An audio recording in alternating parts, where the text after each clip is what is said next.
Hello दोस्तों, स्वागत है आप सभी का टारगेट छत्तीसगढ़ एग्जाम्स में।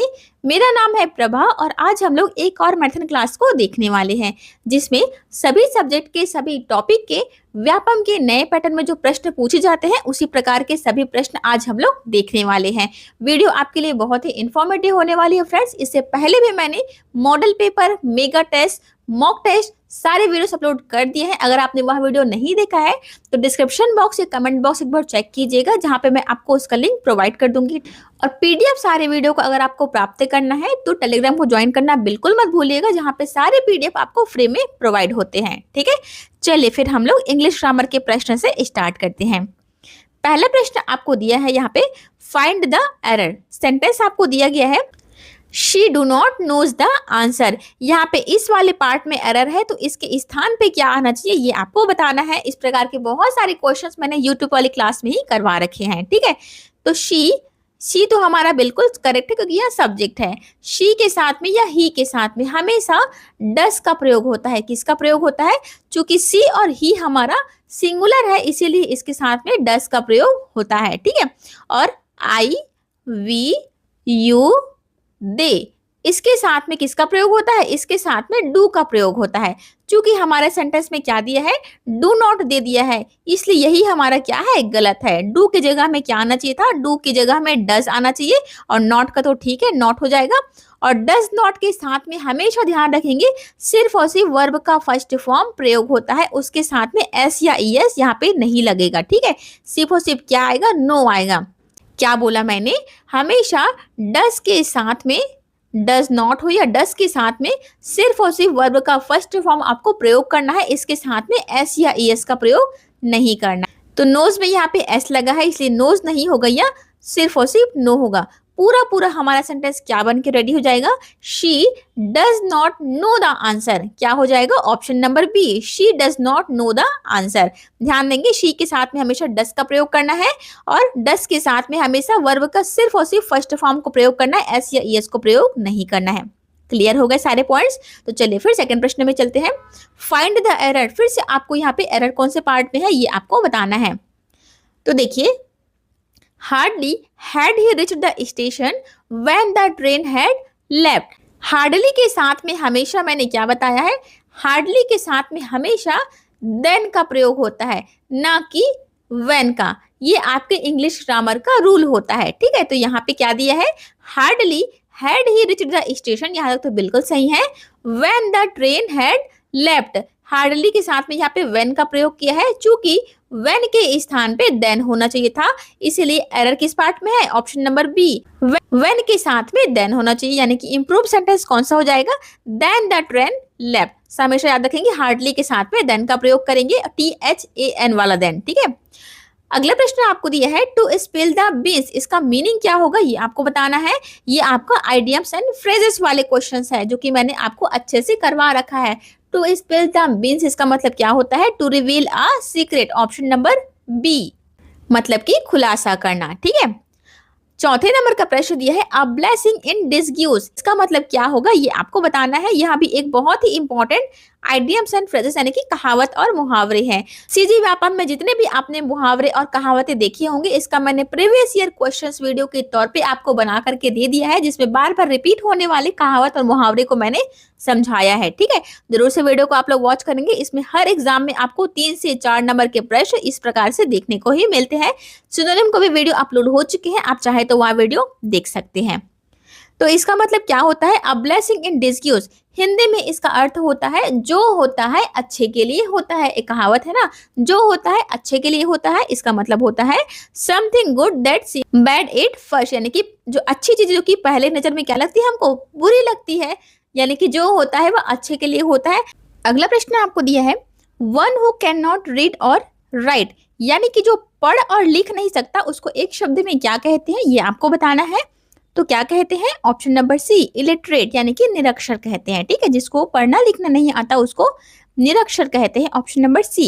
स्कॉलर का अर्थ क्या होता है? स्कॉलर का अर्थ होता है पंडित या विद्वान, आप कह सकते हैं। स्कॉलर छात्र का मतलब क्या होता है? जो सबसे बुद्धिमान छात्र होता है उसी को स्कॉलर कहते हैं। नोवाइस, नोवाइस का अर्थ क्या होता है? नवसिखिया, जो नया नया सीखना चालू करता है उसको नोवाइस कहते हैं। और ऑथर, ऑथर का अर्थ होता है लेखक, ये तो आप सभी को पता ही है। क्वेश्चन नंबर 6 आपको दिया है he is good blank mathematics, यानी कि यह प्रेपोजिशन का एक फिर से एग्जाम्पल आ गया है, फिल इन द ब्लैंक्स में पूछा है।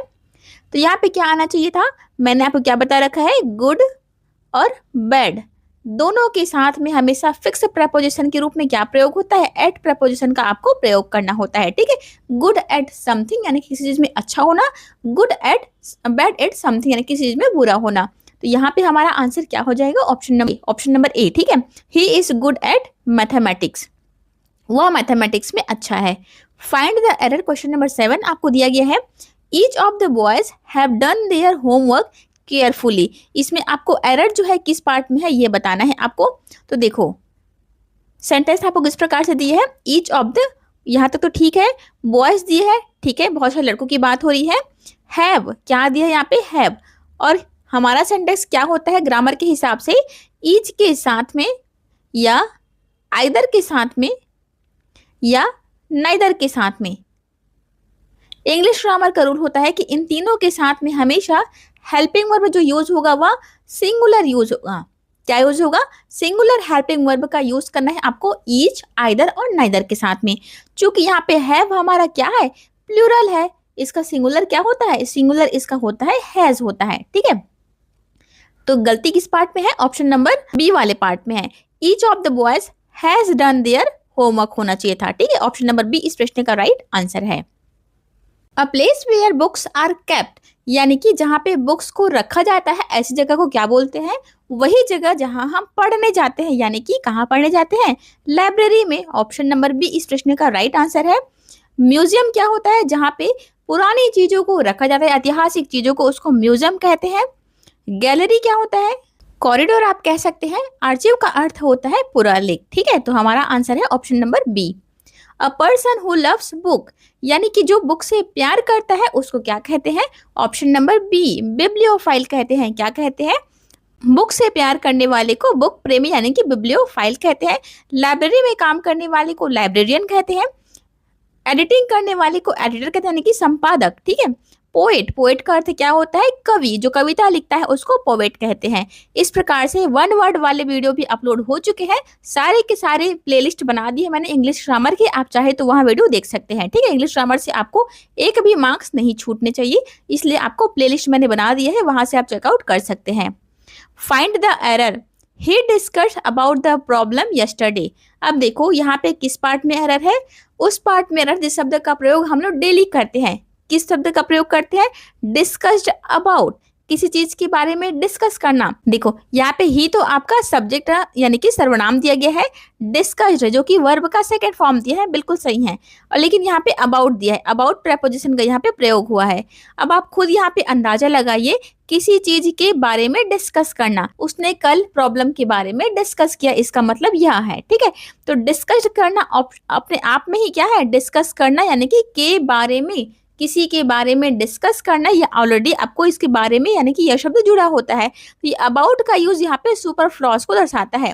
क्या दर्शाता है, सुपरफ्लॉज यानी कि डबल डबल शब्द का प्रयोग करना, इंग्लिश में उसको सुपरफ्लॉज कहते हैं, ठीक है। तो डिस्कस करना ऑलरेडी हमारा इसमें इंक्लूड है कि किसी चीज के बारे में चर्चा करना। तो हिंदी मीनिंग की बात करें तो अबाउट का अर्थ भी के बारे में होता है, ठीक है। तो यहाँ पे डबल डबल शब्द का प्रयोग हुआ है, सिर्फ और सिर्फ यहाँ पे डिस्कस शब्द का प्रयोग होना था। अबाउट का अर्थ यहाँ पे सुपरफ्लॉस यानी कि बारंबारता को दर्शा रहा है, इसलिए यहाँ पे गलत कौन सा है, option number B, discussed about नहीं होगा, सिर्फ और सिर्फ डिस्कस होगा। क्लियर हो गया। इंग्लिश में बहुत सारे हम लोग ऐसे शब्द का प्रयोग करते हैं जो कि सुपरफ्लॉज होते हैं, ठीक है। तो आपको थोड़ा ग्रामर पे ध्यान देना है। Change into passive voice, active से पैसिव आपको बनाना है। सेंटेंस आपको दिया गया है, they are building a bridge, उन लोग क्या कर रहे हैं, ब्रिज का निर्माण कर रहे हैं। एक्टिव से पैसिव बनाने के लिए आपको सब्जेक्ट को ऑब्जेक्ट रूप में बदलना पड़ता है, ऑब्जेक्ट को सब्जेक्ट बनाना होता है। इसके अकॉर्डिंग आपका वर्ब और हेल्पिंग वर्ब का यूज करते हैं, ठीक है। हाँ, एक चीज और रहेगा, वर्ब का थर्ड फॉर्म यूज होगा हमेशा। तो देखो दे आपका क्या है, दे आपका सब्जेक्ट है जिसको हमको ऑब्जेक्ट बनाना रहेगा। तो दे का क्या हो जाएगा, दे का बाई देम हो जाएगा ऑब्जेक्टिव केस में। और आर दिया है यहाँ पे और आईएनजी फॉर्म दिया है, इसका मतलब यह क्या है, इसका मतलब यह प्रेजेंट कंटिन्यूअस टेंस का उदाहरण है, ठीक है। और मेन वर्ब क्या प्रयोग हुआ है, तो बिल्डिंग, बिल्डिंग का मेन वर्ब कौन सा है, बिल्ड हमारा इसका मेन वर्ब है जिसका सेकंड फॉर्म क्या हो जाएगा, बिल्ड, बिल्ट, बिल्ट होता है। ध्यान देंगे यहाँ पे डी की जगह हमें टी आ जाता है, ठीक है। तो बिल्ड, बिल्ट, बिल्ट होता है। तो पूरा पूरा सेंटेंस हमारा क्या बन जाएगा, ऑब्जेक्ट हमारा क्या है, अ ब्रिज हमारा ऑब्जेक्ट है जिसको हम लोग फिलहाल सब्जेक्ट बनाएंगे। तो a bridge is, ING form को हटाने के लिए हमको बिंग का इस्तेमाल करना होगा, ठीक है। तो a bridge is being built by them, option number B इस प्रश्न का राइट आंसर हो जाएगा, ठीक है। ध्यान से देखेंगे यहाँ पे आईएनजी फॉर्म को हटाने के लिए हमेशा आपको बिंग का यूज करना होगा, दे का बाय देम हो जाएगा। ब्रिज जो है हमारा वह क्या है, ऑब्जेक्ट है जिसको हमने सब्जेक्ट बना लिया। अगर यह प्रश्न सॉल्यूशन आपको समझ में नहीं आया तो इसका भी मैंने प्रॉपर वीडियो बनाया है, एकदम बेसिक लेवल से। सभी के सभी वीडियो जो है प्लेलिस्ट में अवेलेबल है, आप चाहे तो जरूर से एक बार चेकआउट कर सकते हैं, ठीक है। नेक्स्ट प्रश्न है, she is blank best student in the class. अब यह तो बहुत ही इजी प्रश्न है क्योंकि यहाँ पे देखिए आपको दिया गया है बेस्ट। बेस्ट क्या है, आपका सुपरलेटिव डिग्री है और इसके आगे हम लोग किसका प्रयोग करते हैं, सुपरलेटिव डिग्री के आगे हमेशा द आर्टिकल का प्रयोग होता है, ठीक है। क्या होता है यह, गुड, बेटर, बेस्ट होता है। बेस्ट आपका क्या है, सुपरलेटिव डिग्री है, ठीक है। Choose the correct synonym of abundant. Abundant का मतलब क्या होता है, अबंडेंट का मतलब होता है बहुत अधिक मात्रा में या पर्याप्त मात्रा में। इसका सिनोनिम यानी कि पर्यायवाची आपको बताना है।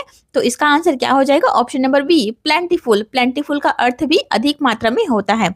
स्कार्स का मतलब कमी होता है, एम्प्टी का मतलब खाली होता है, नैरो का अर्थ संकरा होता है, ठीक है। तो यहाँ पे प्लेंटीफुल ही परफेक्ट बैठ रहा है। क्वेश्चन नंबर 14 आपको दिया है, change into passive voice. Active से पैसिव आपको फिर से बनाना है।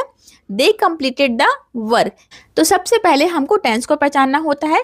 तो कोई भी हेल्पिंग ना होते हुए भी यहाँ पे मेन वर्ब जो है वह कौन से टेंस में है, यह आपके वर्ब के सेकंड फॉर्म में दिया गया है, ठीक है। इसलिए यह क्या हो जाएगा, यह पास्ट टेंस का एग्जाम्पल है। समझ में आ गया, कंप्लीट, कंप्लीटेड, कंप्लीट होता है यानी कि यह वर्ब का सेकेंड फॉर्म यूज हुआ है।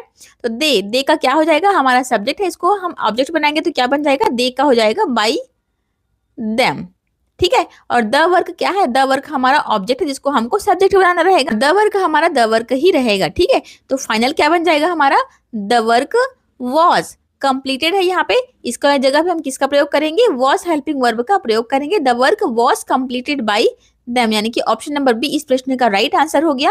यहाँ पे देखो इस आपको दिया है, यहाँ पे हेड दिया है, यहाँ पे तो कोई भी नहीं दिया है, ठीक है। यानी कि सिंपल प्रेजेंट टेंस का एग्जांपल है तो यहाँ भी नहीं होगा। मैंने आपको क्या बता रखा है टेंस और वॉइस वाले वीडियो में कि आपको सबसे पहले तो टेंस को पहचानना है। टेंस को पहचानने के बाद यह अगर पास्ट में निकलता है, फ्यूचर में निकलता है, प्रेजेंट में निकलता है, किसी में भी निकलता है, तो आपको ध्यान रखना है सबसे मेन बात, टेंस को चेंज बिल्कुल भी नहीं करना है, ठीक है। कंटिन्यूअस में अगर सेंटेंस आपको दिया है तो कंटिन्यूअस ही रखेंगे, परफेक्ट में दिया है तो परफेक्ट ही रखेंगे, ठीक है। ये बहुत ही इंपॉर्टेंट है, आपको ध्यान रखना है। क्वेश्चन नंबर 15 आपको दिया है, he is tired blank working all day. वह थक गया है दिन भर काम करते करते, ठीक है। तो टायर्ड के साथ में कौन सा प्रपोजिशन प्रयोग होता है, टायर्ड के साथ में फिक्स प्रपोजिशन के रूप में प्रयोग होता है tired of something, option number C, ठीक है। He is tired of working all day, वह दिन भर काम करते करते थक गया है। फिर से आपको आइडियम्स वाले क्वेश्चन आ गए हैं। The idioms once in a blue moon, इसका मतलब क्या होगा ये आपको बताना है। तो once in a blue moon इसका अर्थ क्या होता है, कभी कभार, जो कभी कभार होने वाली क्रियाएं होती है उसी को once in a blue moon कहते हैं, ठीक है। तो यहाँ पे आंसर क्या हो जाएगा, option number B very rarely. Rare का अर्थ भी क्या होता है, कभी कभी या बहुत ही कम मात्रा में। वेरी ऑफन, एवरीडे, सडनली, यह हमारा आंसर नहीं होगा। चेक करना बिल्कुल भी नहीं भूलेंगे, एकदम डिटेल से मैंने आपको सारे के सारे कहावत और मुहावरे को समझाया है, ठीक है। क्वेश्चन नंबर 17 है जो कि व्यापम का बहुत ही फेवरेट प्रश्न है। इसमें से एक ना एक प्रश्न बनता ही बनता है। और देखो सॉल्व कैसे करते हैं इसको, she is senior than me in the office, ठीक है। आपको ध्यान रखना है यहाँ पे दिया हुआ है शब्द सीनियर, ठीक है। शी इज तो हमारा बिल्कुल करेक्ट है, सीनियर यहाँ पे दिया है और देन का यूज यहाँ पे हुआ है, तो एरर जो है किस पार्ट में ये आपको बताना है। तो सीनियर हो गया, जूनियर हो गया, सुपीरियर हो गया, एम्फीरियर हो गया। यानी कि आप इन शॉर्ट में कहें तो जितने भी इंग्लिश के IOR वाले शब्द होते हैं, यहाँ पे IOR लगा है सारे शब्द में, जितने भी IOR वाले शब्द होते हैं उसके साथ में देन का यूज कभी भी नहीं होता। यहाँ पे देन दिया है तो देन का यूज कभी भी नहीं होता, इसके जगह हमें होता है टू। यानी कि she is senior to me in the office, वह मुझसे सीनियर है ऑफिस में, ठीक है। तो हमारा आंसर क्या हो जाएगा, कौन से पार्ट में एरर है, सीनियर देन वाले पार्ट में एरर है। क्लियर है? इस प्रकार के प्रश्न अगर आपने व्यापम का एग्जाम दिया हो तो देखा ही होगा। बहुत ही इंपॉर्टेंट, ध्यान रखना, सीनियर जूनियर एम्फीरियर यानी कि आयु और शब्द के बाद में हमको टू प्रपोजिशन का प्रयोग करना होता है। क्लियर है? क्वेश्चन नंबर 18 आपको दिया है, he इंजिस्टेड blank going there alone. उन्होंने मुझे इंजिस्ट किया यानी कि जिद किया, कहाँ, अकेले जाने के लिए। तो इंजिस्टेड ऑन होता है, क्या होता है, insisted on going there alone. यह फिक्स प्रेपोजिशन का फिर से आपको एग्जांपल दिया है, he insisted on going there alone. She has been living here blank 2015। इसका मतलब आपको यहाँ पे कौन से टेंस का एग्जांपल दिया है, प्रेजेंट परफेक्ट कंटिन्यूअस टेंस का यह उदाहरण है। क्यों कंटिन्यूअस टेंस दिख रही है आपको, यहाँ पे प्रेजेंट परफेक्ट भी दिख रहा है, आईएनजी फॉर्म भी दिख रहा है आपको, इसलिए क्या है, प्रेजेंट परफेक्ट कंटिन्यूअस टेंस का उदाहरण है। तो सिंपल आपको यहाँ पे दोनों शब्दों में से छांटना रहेगा, क्योंकि प्रेजेंट परफेक्ट कंटिन्यूअस में सिंस और फॉर का यूज हमको करना होता है। तो ड्यूरिंग और फ्रॉम तो यहाँ पे आंसर नहीं होगा। तो सिंस और फॉर में बहुत कंफ्यूजन होता है, इसको दूर कैसे करेंगे, तो देखो, जब भी आपको यहाँ पे फिक्स टाइम दिया हो, फिक्स ईयर दिया हो, जैसे कि 2015 यहाँ पे दिया है, मान लो 2012 दे दे, 2002 या कुछ भी आपको दे दे, यानी कि वहां फिक्स डेट है, ठीक है। जब भी आपको फिक्स डेट दिया हो वहां पे क्या प्रयोग करना है, वहां पे आपको सिंस का प्रयोग करना है। और जब भी आपको फिक्स टाइम नहीं दिया हो, जैसे कि वह 2 घंटे से मेरा वेट कर रही है, यहाँ पे अगर हम एग्जांपल ले तो वह 2 घंटे से मेरा वेट कर रही है। अब 2 घंटे से बोलने से वह 11 बजे से वेट कर रही है कि 12 बजे से कि सुबह से वेट कर रही थी, यह कुछ क्लियर हो रहा है क्या, नहीं, सिर्फ और सिर्फ यहाँ क्लियर हो कि वहाँ 2 घंटे से वेट कर रही है। तो इस केस में हम किसका प्रयोग करेंगे, इस केस में हम लोग फॉर का प्रयोग करेंगे। यानी कि जहां पे हमको स्टार्टिंग पॉइंट क्लियर नहीं होता है वहां पे फॉर का प्रयोग होता है। जब भी आपको स्टार्टिंग पॉइंट क्लियर है, यानी कि 2015 से रह रही है, तब हम किसका प्रयोग करेंगे, सिंस का प्रयोग करेंगे। तो यहाँ पे हमारा आंसर क्या हो जाएगा, ऑप्शन नंबर ए, ठीक है। जब भी आपको प्रेजेंट परफेक्ट कंटिन्यूअस दिखे वहां पे हमेशा याद करना सिंस होगा या फॉर होगा, और सिंस फॉर का यूज कैसे करना है मैंने आपको अच्छे से समझा दिया। क्लियर है? क्वेश्चन नंबर 20 आपको दिया गया है, he was accused blank theft. यहाँ पे आपको फिक्स प्रपोजिशन का एग्जांपल दिया गया है। प्रपोजिशन वाला वीडियो अगर चाहिए आपको तो कमेंट करके मुझे बताना बिल्कुल भी मत भूलना, मैं इसका एक प्रॉपर वीडियो बना दूंगी आपके लिए, ठीक है।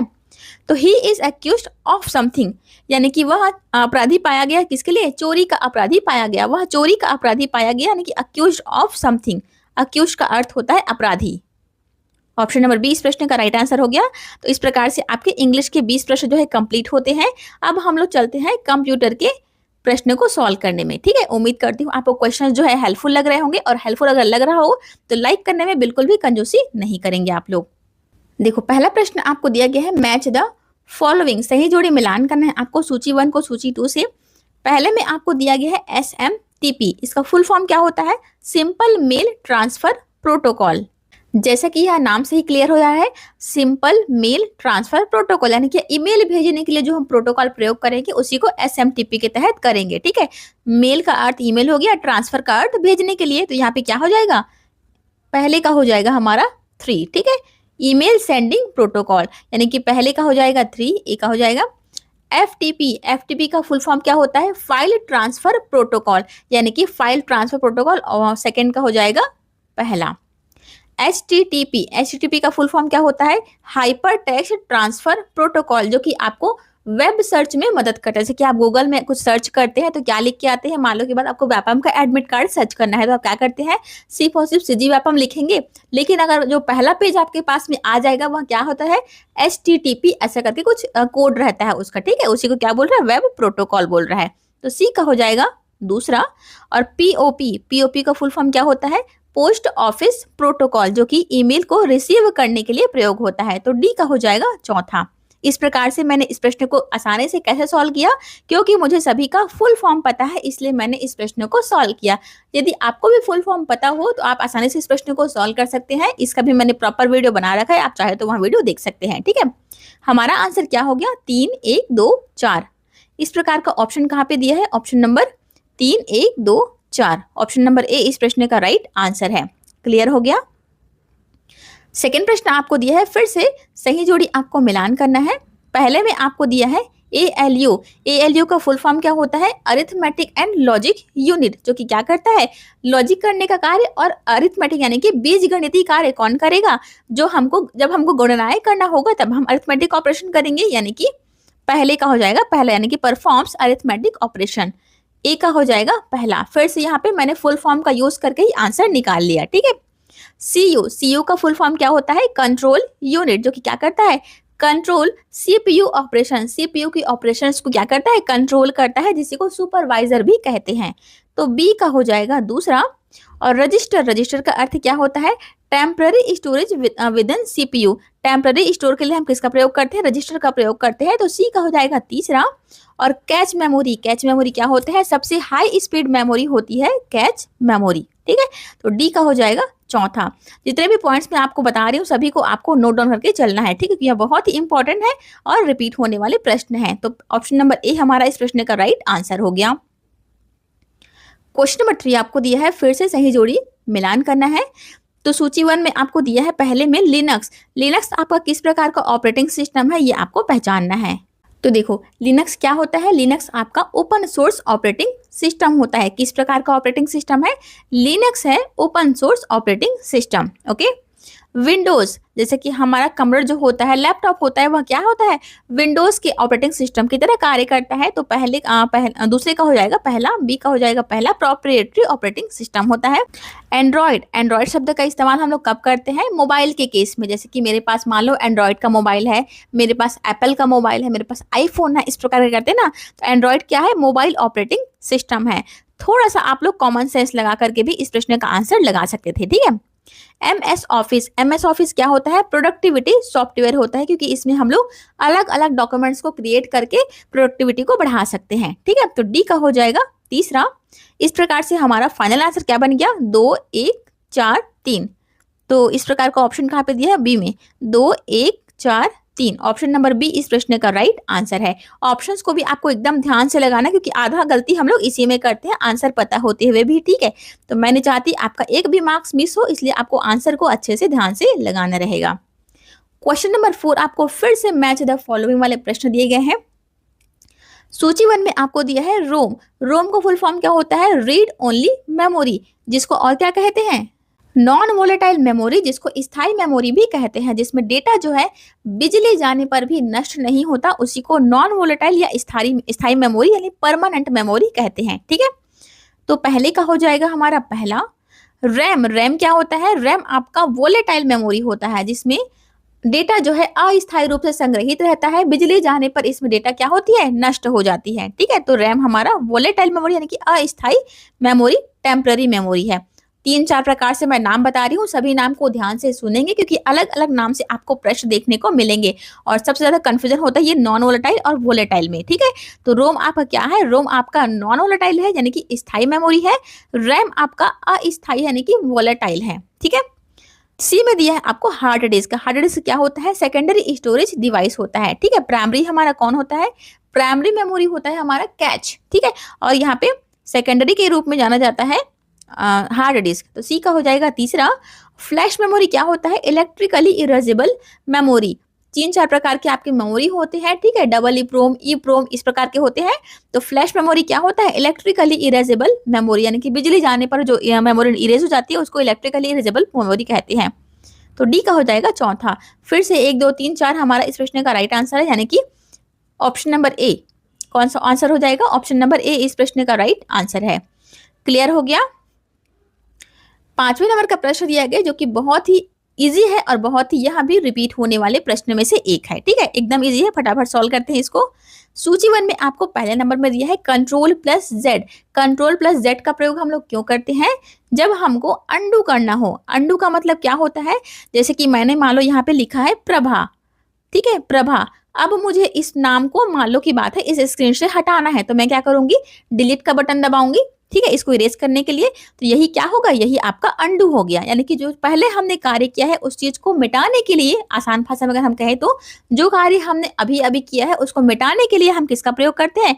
अंडू बटन का प्रयोग करते हैं। तो कंट्रोल प्लस जेड दबाएंगे तो भी यह अंडू हो जाता है। तो एक का हो जाएगा दूसरा। Control plus Y. Control plus Y का प्रयोग हम लोग क्यों करते हैं? रीडू करने के लिए। अब यह रीडू क्या होता है, जैसे कि मैं यहाँ पे लिख रही हूँ, मान लो की बात है, प्रभा लिख करके एग्जाम्पल समझाती हूँ आपको। जैसे कि मैंने ये प्रभा लिख दिया, अब मुझे इसको मिटाना हो तो मैं क्या करूंगी, Ctrl+Z करूंगी, जिसको कंप्यूटर की भाषा में क्या कहते हैं, अंडू कहते हैं। लेकिन अगर मान लो ये प्रभा को मुझे कॉपी करना है, एक बार और मुझे प्रभा लिखना है, यानी कि पहला जो मैंने लिखा था उसी शब्द को यहाँ पे दोहराना है, तो मैं क्या करूंगी, Ctrl+Y करूंगी, यानी कि पहले जो क्रिया मैंने करी थी उसी को दोहराने के लिए मैं Ctrl+Y यानी कि कॉपी करूंगी। कंप्यूटर की भाषा में इसी को रीडू करना बोलते हैं। दोनों का डिफरेंस समझ में आ गया। पहले हुई क्रिया को मिटाने के लिए आपको अंडू का प्रयोग करना है, और पहले जो क्रिया आपने करी है उसको दोहराने के लिए रीडू का प्रयोग करना है। बहुत ही कंफ्यूजन होता है, ध्यान से इसको समझेंगे। तो पहले का था हमारा दूसरा, ए का है दूसरा, वाई का है यहाँ पे तीसरा, बी का हो जाएगा क्या, तीसरा, Ctrl+P। अब ये तो बहुत ईजी है, Ctrl+P का मतलब क्या होता है, P फॉर प्रिंट होता है, तो प्रिंट निकालने के लिए हम Ctrl+P का प्रयोग करते हैं, तो C का हो जाएगा पहला। Ctrl+S, S फॉर क्या होता है, सेव होता है, तो Ctrl+S हम लोग किस लिए प्रयोग करते हैं, सेव करने के लिए, फाइल को सेव करने के लिए Ctrl+S का प्रयोग होता है। ठीक है, तो ये हमारा ऑप्शन बनकर रेडी हो गया, 2 3 1 4। इस प्रकार का ऑप्शन कहाँ पे दिया है, ऑप्शन नंबर 2 3 1 4 नहीं दिया है क्या, तो यहाँ पे ऑप्शन थोड़े से मिसप्रिंट हो गए हैं। ठीक है, हमारा आंसर आपने समझ लिया ना, पहले का था दूसरा, दूसरे का था तीसरा, प्रिंट है P, Ctrl+P प्रिंट के लिए, Ctrl+S है सेव के लिए। ठीक है, ये आपका ऑप्शन रहेगा, थोड़े से मिसप्रिंट हो गया, ऑप्शंस को ध्यान नहीं देंगे आप लोग। कथन करने वाले प्रश्न फिर देख लेते हैं एक बार। कथन आपको दिया गया है, कैच मेमोरी CPU के पास रहती है, तो क्या यह कथन सही है क्या। देखो समझते हैं इसको पहले।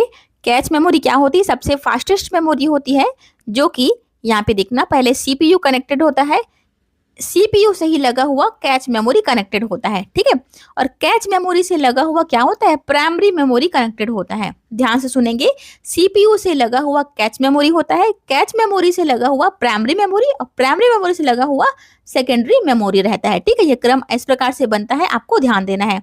तो बिल्कुल सही जा रहा है, यानी कि CPU के बगल में क्या रहता है, CPU के बगल में कैच मेमोरी रहता है, यह बिल्कुल सही है।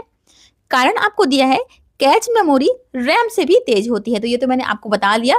कैच मेमोरी जो है सबसे फास्टेस्ट मेमोरी बोलते हैं उसी को, जो कि रैम से भी, रैम रोम सभी से तेज होती है। ठीक है, तो यहाँ भी बिल्कुल सही है, और इसीलिए इसको CPU के पास रखा जाता है कि वहाँ कंप्यूटर जो है ज्यादा अच्छे से परफॉर्म कर सके। तो यह क्या है, दोनों के दोनों सही है, और आर जो है वह सही सही कारण बता रहा है। ऑप्शन नंबर ए इस प्रश्न का राइट आंसर है। क्लियर है। फिर से आपको कथन कारण वाले प्रश्न दिए गए हैं। कथन आपको दिया गया है, बायोस कंप्यूटर को बूट करने में मदद करता है। अब बायोस होता क्या है, जैसे कि मैंने आपको बताया था रोम, तो रोम में स्थित यह प्रोग्राम होता है बायोस, जिसका फुल फॉर्म क्या होता है, बेसिक इनपुट आउटपुट सिस्टम। बहुत ही पूछा जाता है बायोस का फुल फॉर्म, यहाँ रोम में स्थित प्रोग्राम होता है। और देखो, अगर बायोस को आपको देखना हो तो आप क्या कैसे देख सकते हैं, जैसे ही आप कंप्यूटर को ऑन करते हैं, कंप्यूटर को जैसे ही आप ऑन करेंगे लैपटॉप को, तो आप क्या देखेंगे, स्क्रीन पे यहाँ पे देखना, सबसे पहले जैसे ही आप स्विच को ऑन करेंगे स्क्रीन में बहुत सारे प्रोग्राम्स जो है चलने लगते हैं, जो कि इतने फास्ट होते हैं कि आप उसको ढंग से पढ़ भी नहीं पाएंगे, वो इतने फास्ट होते हैं, 2-4 मिनट के लिए चलते हैं फिर बंद हो जाते हैं ऑटोमेटिक। ठीक है, तो यही क्या होता है, कंप्यूटर जो है आपका सिस्टम जो है वो बूटिंग करता रहता है। बूटिंग करना मतलब कि लोड होते रहता है। ठीक है, तो ये जो प्रोग्राम आपको स्क्रीन पे दिखाई देते रहता है उसी को क्या बोलते हैं, बायोस कहते हैं, यानी कि बेसिक इनपुट आउटपुट सिस्टम, जो कि कहाँ स्थित होता है, रोम में स्थित होता है। तो पहला हमारा बिल्कुल सही है। कथन कारण आपको दिया गया है, बायोस CPU और हार्डवेयर के बीच इंटरफेस का काम करता है, तो क्या यह कथन सही है क्या। यह कथन भी बिल्कुल सही है। बायोस जो होता है वह CPU और हार्डवेयर के बीच में इंटरफेस का कार्य करता है, यानी कि कम्युनिकेशन का कार्य करता है। ठीक है, और इसमें क्या क्या इंक्लूड होता है, इसमें पोस्ट इंक्लूड होता है, यानी कि पावर ऑन सेल्फ टेस्ट, या किस फंक्शन पे कार्य करता है, पोस्ट के फंक्शन में कार्य करता है। पोस्ट का फुल फॉर्म भी पूछता है, पावर ऑन सेल्फ टेस्ट की यह तरह कार्य करता है। ठीक है, तो यह कथन भी हमारा बिल्कुल सही था, दोनों के दोनों सही है, और कथन कारण जो है वह कथन का सही सही व्याख्या कर रहा है, यानी कि ऑप्शन नंबर ए इस प्रश्न का राइट आंसर है। क्लियर है। अच्छा, यहाँ पे देखो, CPU और हार्डवेयर के बीच में इंटरफेस यानी कि माध्यम का कार्य करता है, उसको क्या बोल रहे हैं, बायोस बोल रहे हैं। ठीक है, और यूजर और कंप्यूटर के बीच, यानी कि यूजर यानी कि हम हो गए, और कंप्यूटर के बीच, दोनों के बीच में जो संबंध स्थापित कर रहा है, यानी कि इंटरफेस प्रोवाइड करता है, उसको क्या कहते हैं, उसको कहते हैं ऑपरेटिंग सिस्टम। ठीक है, दोनों हल्का हल्का डिफरेंस है, ध्यान रखेंगे आप लोग। अगला प्रश्न आपको दिया गया है, फिर से कथन कारण वाले प्रश्न है। कथन आपको दिया गया है ट्रोजन वायरस जो है डेटा चोरी कर सकता है, तो बिल्कुल सही है। ट्रोजन वायरस क्या होता है? ट्रोजन वायरस जो होता है वह एक प्रकार का मालवेयर है जो कि खुद को एक उपयोगी और वैध सॉफ्टवेयर के रूप में दिखाता है और हमारे डेटा को चोरी कर लेता है। ठीक है, जैसे कि आपने बहुत सारे एड्स देखे होंगे जो कि चलते रहते हैं। जैसे कि हम मान लो गूगल क्रोम यूज करते हैं, तो गूगल क्रोम जैसे ही हम ओपन करते हैं बहुत सारे एड्स दिखने चालू हो जाते हैं। तो हम पर डिपेंड करता है कि हम उस एड पे क्लिक करेंगे या ना करेंगे। अब ज्यादातर लोग उस पर इसलिए क्लिक करते हैं क्योंकि वह अपने आप को एक उपयोगी सॉफ्टवेयर के रूप में दिखाता है। ठीक है, और उसमें क्लिक करने पे वह क्या रहता है? वह एक प्रकार का मालवेयर रहता है, कि ट्रोजन वायरस रहता है। ठीक है, तो आपको अनजाने लिंक पे क्लिक इसीलिए नहीं करना होता। तो पहला हमारा बिल्कुल सही है। कारण आपको दिया है ट्रोजन वायरस अपने आप कंप्यूटर को नुकसान नहीं पहुंचाता है, तो यहाँ भी बिल्कुल सही है। जैसे कि मैंने अभी आपको बता दिया, अपने आप को उपयोगी सॉफ्टवेयर के रूप में दिखाता है। जब तक हम उस पर क्लिक नहीं करते, जैसे कि कुछ छोटे छोटे ऐड आते रहते हैं, उस पर जब तक हम क्लिक नहीं करेंगे हमारे कंप्यूटर को या मोबाइल को वह नुकसान नहीं पहुंचा पाएगा। ठीक है, इसलिए यह कथन बिल्कुल सही है। तो यह हमारा बिल्कुल सही है, यह भी बिल्कुल सही था। इस प्रकार से हमारा आंसर हो जाएगा ऑप्शन नंबर ए। दोनों के दोनों सही है और कारण जो है वह कथन का सही सही व्याख्या कर रहे हैं। क्लियर हो गया।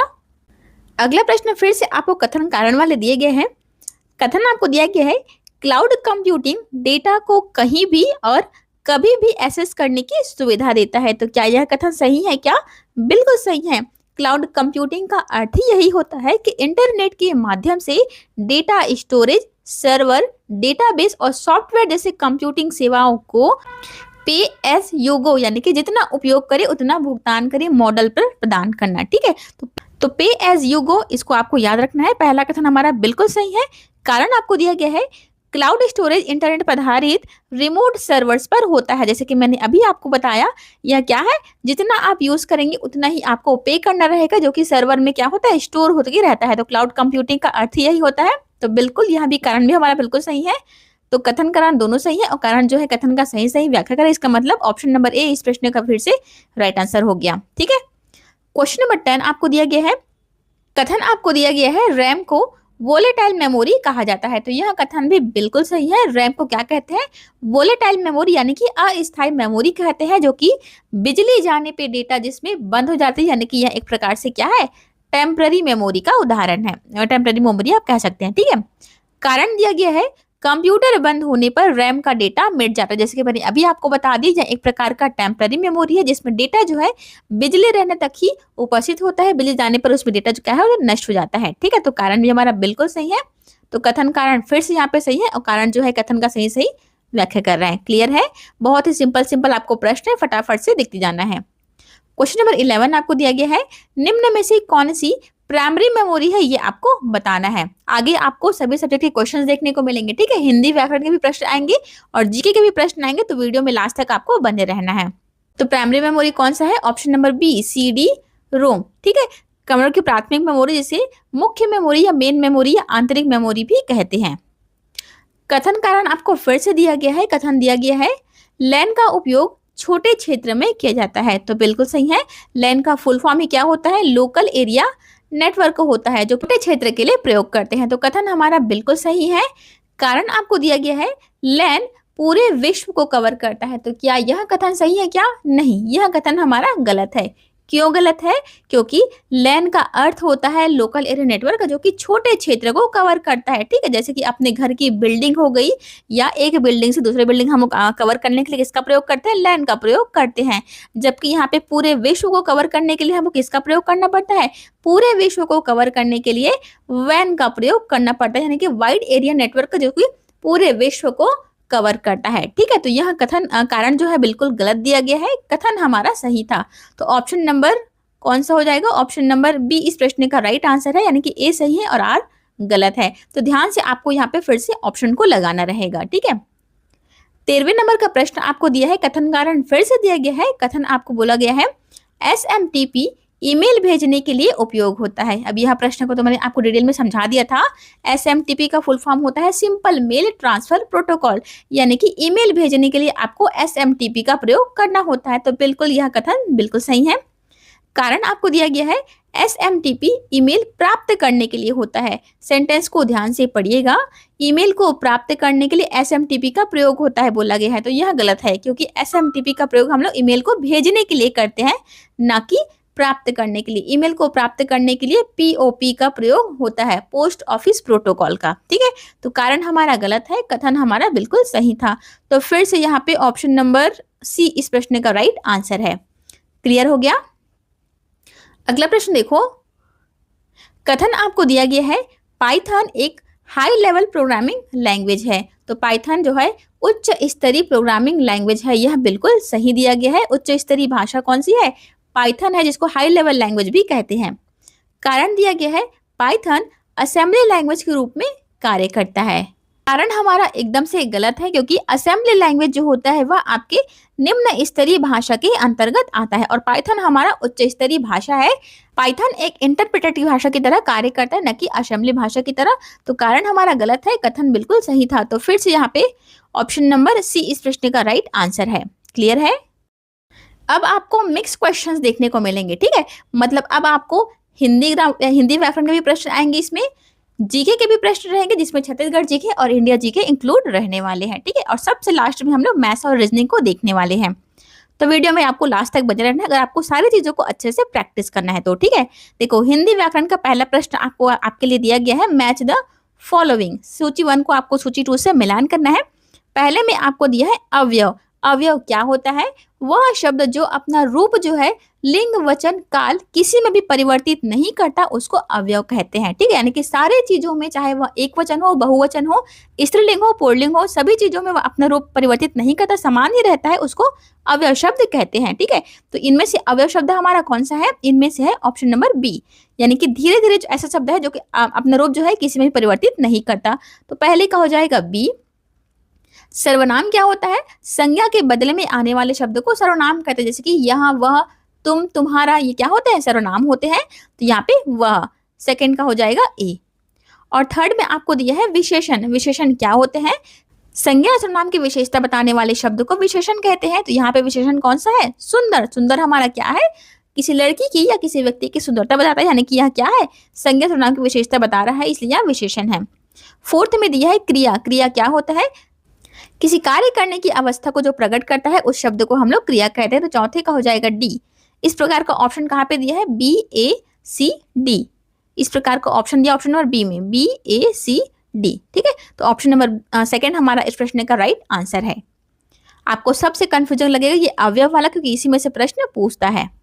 सेकंड प्रश्न आपको दिया गया है कथन कारण वाले प्रश्न है। कथन दिया गया है मैंने पुस्तक पढ़ी में ने जो है कर्ता कारक है बोल रहा है। यह कथन हमारा बिल्कुल सही है, क्योंकि हिंदी व्याकरण में ने जो है वह कर्ता कारक होता है। कर्ता कौन होते हैं? जो क्रिया करता है उसी को हम लोग कर्ता कहते हैं। तो यहाँ पे क्रिया कौन कर रहा है? मैं जो है वह क्रिया कर रहा है, और उसके साथ में कारक कौन सा यूज हुआ है? ने कारक यहाँ पे प्रयोग हुआ, इसलिए यह कर्ता कारक है। तो बिल्कुल सही है। कारण आपको दिया गया है ने का प्रयोग हर काल में होता है। तो क्या यह सही है? क्या यह कथन जो है गलत है? क्यों गलत है? क्योंकि ने का प्रयोग जो है हर काल में नहीं होता, यह केवल और केवल भूतकाल के लिए प्रयोग होता है। जैसे कि एग्जाम्पल से समझते हैं, जैसे कि अगर हम कहते हैं भूतकाल की बात कर रहे हैं, मान लो की बात है, तो उसने खाना खाया, यह तो बिल्कुल सही है क्योंकि इसमें ने का प्रयोग एकदम परफेक्ट बैठ रहा है। वर्तमान काल में अगर हम इसी चीज को बोलते हैं तो सेंटेंस हमारा क्या बनता है? वह खाना खाता है। इसी को अगर मैं ने कर्ता के साथ में यूज करूंगी तो उसने खाना खाता है, यह कथन सही है क्या? यह हमारा गलत होगा। ठीक है, भविष्य में अगर हम बात करें तो वह खाना खाएगा हमारा सही होता है, लेकिन उसने खाना खाएगा यह हमारा गलत होता है। ठीक है, तो ने का प्रयोग ज्यादातर भूतकाल में असही माना जाता है हिंदी व्याकरण के हिसाब से। तो इसको आपको थोड़ा सा यहाँ पे समझने में प्रॉब्लम हो सकता है, लेकिन यही होता है। ठीक है, ध्यान रखेंगे। अगला प्रश्न आपको दिया है, ये व्यापम का फेवरेट प्रश्न है। निम्न शब्दकोश क्रम में व्यवस्थित करना है आपको। शब्द आपको दिया है इस प्रकार का। ठीक है, इस प्रकार के प्रश्न आपने देखे ही होंगे। तो अनाज, अनार, अनिल और अनुग्रह। देखो इस प्रकार के प्रश्न को सॉल्व करने के लिए आपको सबसे पहले वर्ण को सबसे पहले देखना होता है। ठीक है, यदि सभी वर्ण जो है समान होते हैं तो हमको क्या करना होता है? तो दूसरे वर्ण की तरफ चलना होता है। जैसे कि यहाँ पे अ जो है इसमें सभी अक्षर में समान है, तो हम क्या करेंगे? दूसरे वर्ण की तरफ चलेंगे। जैसे कि यहाँ पे ना दिया है, दूसरे में भी ना दिया है, तीसरे में नी दिया है, चौथे में नू दिया है। अब देखो इसको सॉल्व कैसे करते हैं। जिसमें कुछ भी मात्रा नहीं होती है ऐसे अक्षर को सबसे पहले लिखना होता है, ठीक है। उसके बाद हिंदी वर्णमाला में जिस प्रकार से हमारा लेटर आता है उसी प्रकार हमको क्रम से जमाना होता है।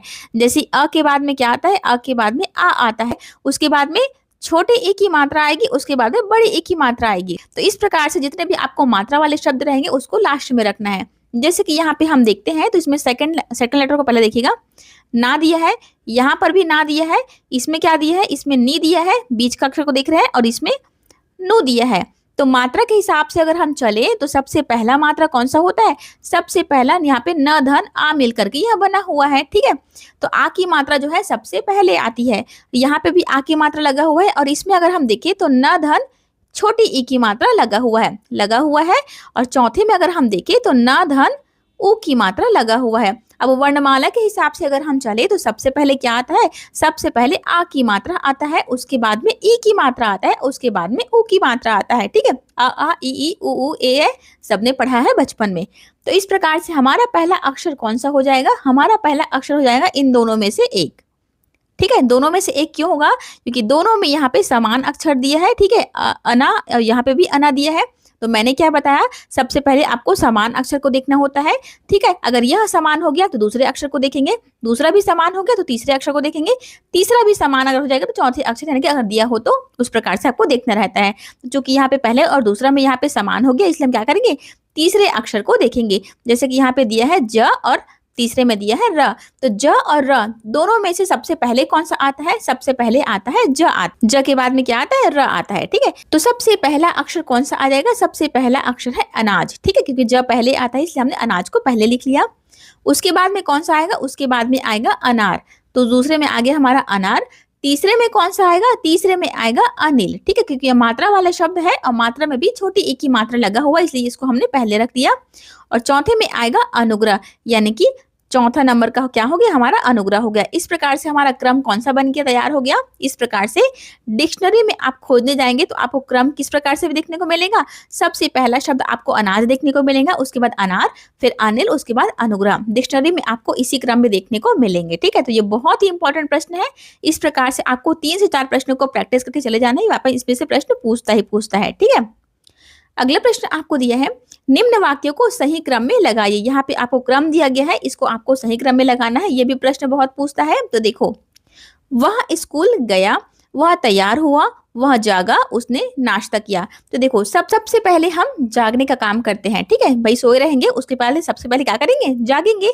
जागने के बाद क्या करेंगे, हम तैयार होंगे, यानी कि वह तैयार हुआ, ठीक है। तैयार होने का मतलब नहाना धोना, क्रीम पाउडर लगाना, जो भी आपको करना हो वह करेंगे आप। तो सेकंड में क्या हो जाएगा, बी, ठीक है। ये हमने सेकंड लिख दिया। तैयार होने के बाद क्या करते हैं, नाश्ता करते हैं, तो डी हमारा तीसरे नंबर पे हो गया, ठीक है।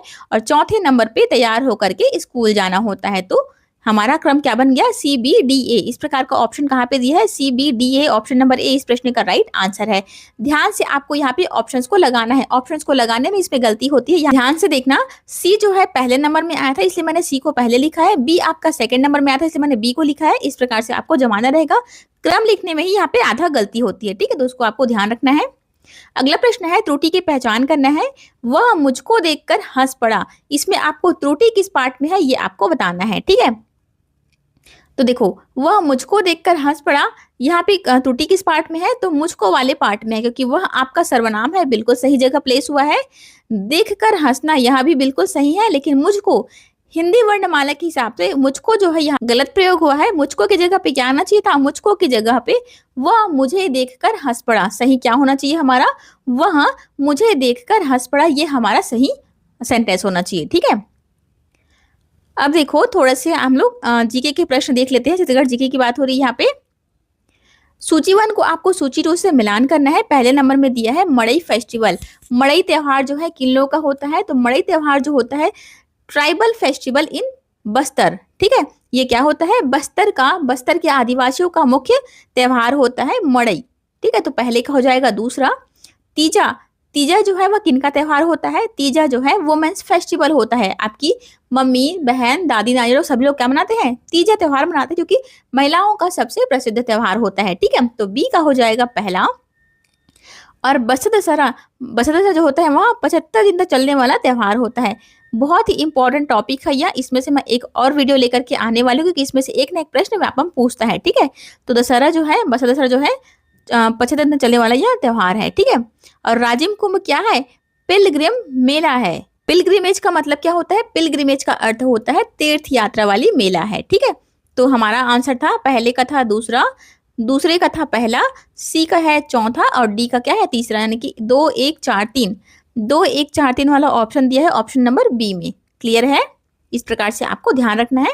बसंत दशहरा का मैं आपको एक अलग से वीडियो लेकर के आऊंगी जिसमें आपको सारे पॉइंट्स को क्लियर करवाऊंगी। ठीक है, फिर से आपको सूची 1 को सूची 2 से मिलान करना है। क्वेश्चन नंबर 7 आपको दिया गया है। बैकग्राउंड नॉइज को थोड़ा सा इग्नोर करेंगे, यहाँ पे थोड़ा सा कंस्ट्रक्शन का काम चल रहा है। ठीक है, तो देखो, अगर इस प्रश्न को आपने नहीं देखा है इसका मतलब आपने व्यापम का कोई भी एग्जाम नहीं दिया, क्योंकि आजकल व्यापम क्या कर रहा है, इसी छोटे छोटे प्रश्न को पूछ रहा है। हॉस्टल वार्डन का एग्जाम अगर आपने दिया होगा तो आपको पता ही होगा, उसमें प्रश्न आया था भारत की राष्ट्रीय सब्जी कौन सी है करके। ठीक है, और आधे लोगों ने आंसर क्या मार्क किया था? आलू को। ठीक है, जो कि बहुत ही गलत है। आलू हमारा राष्ट्रीय सब्जी नहीं होता बल्कि कद्दू होता है। ठीक है, तो इसी प्रकार से यहाँ पे आपको छोटे छोटे क्वेश्चंस को भी रिवाइज करके ही जाना है एक बार, क्योंकि व्यापम कुछ भी पूछ सकता है उनकी मर्जी के हिसाब से। ठीक है, तो देखो, नेशनल बर्ड, राष्ट्रीय पक्षी कौन सा है हमारा? राष्ट्रीय पक्षी है पीकॉक, यानी कि मोर। ए का हो जाएगा चौथा। नेशनल एनिमल, एनिमल कौन सा है हमारा? टाइगर, यानी कि बाघ है। ठीक है, बी का हो जाएगा तीसरा।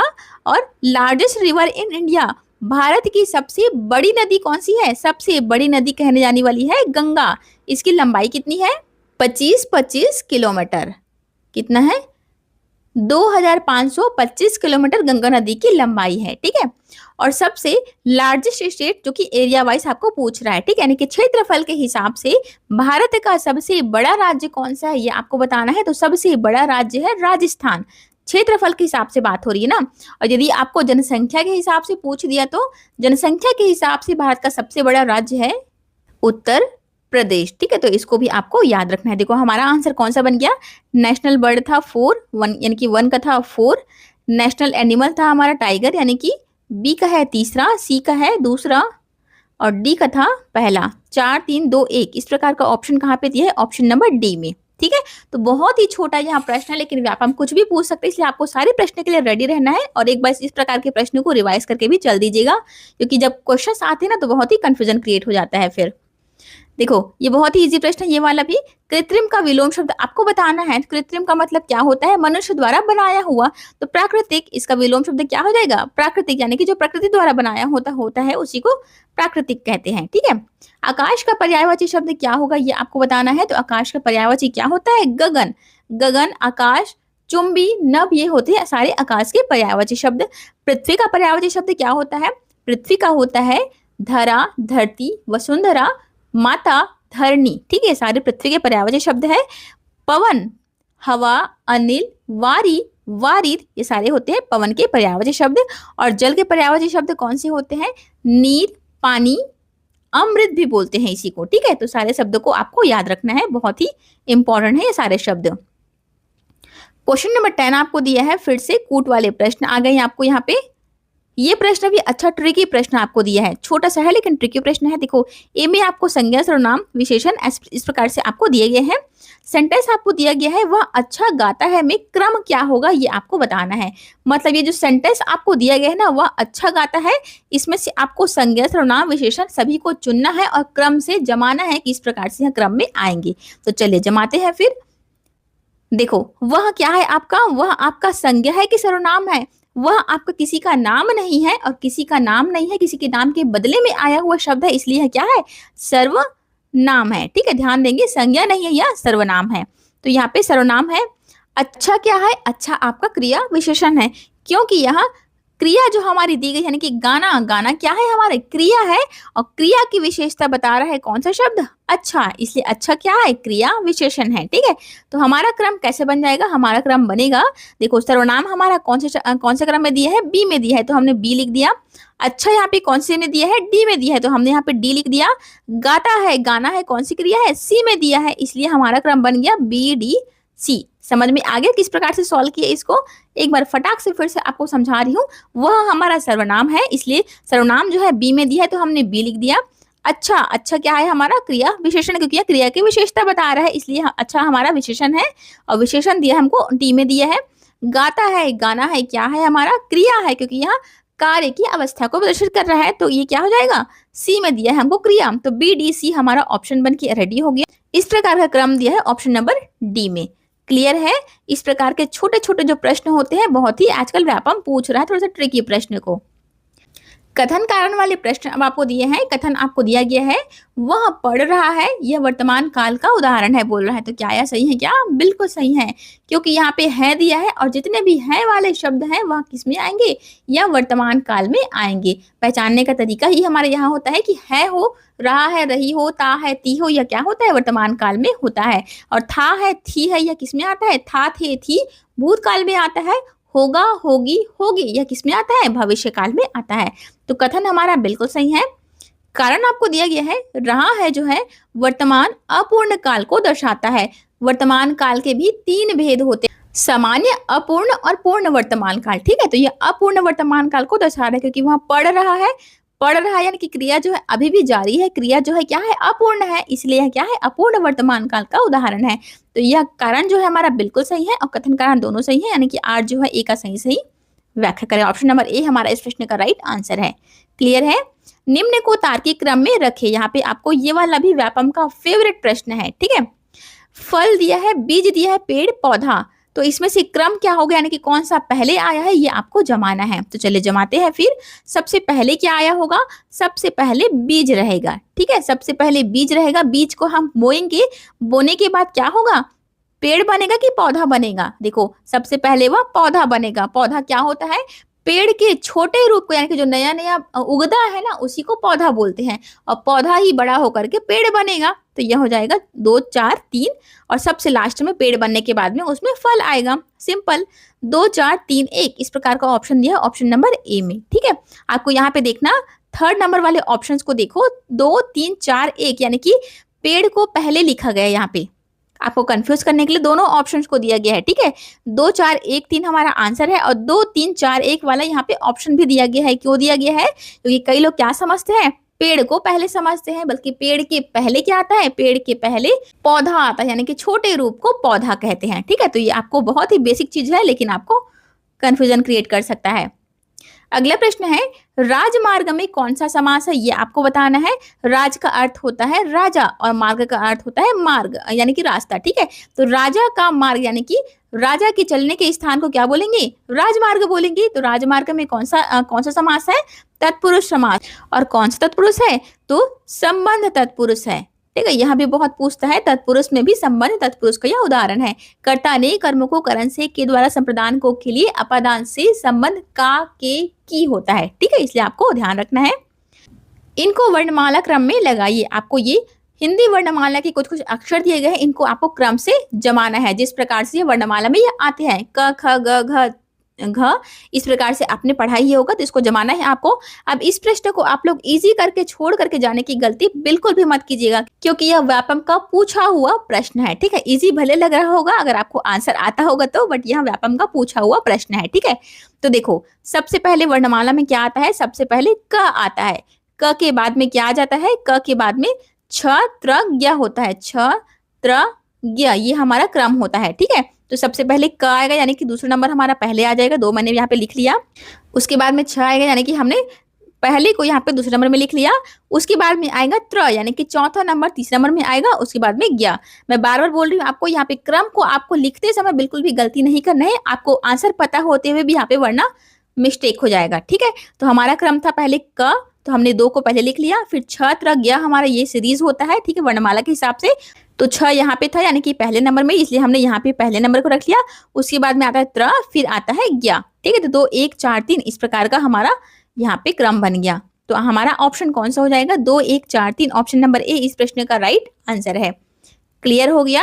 इस प्रकार से क्रम वाले प्रश्न आजकल व्यापम बहुत पूछ रहा है, इसके लिए आपको तैयार रहना है। ठीक है, क्वेश्चन नंबर 16 आपको दिया है, नाक कटना का अर्थ क्या होगा, ये आपको बताना है। तो नाक कटना मुहावरे का अर्थ होता है अपमानित होना, ऑप्शन नंबर ए। ठीक है, नाक कट जाना यानी कि अपमानित हो जाना।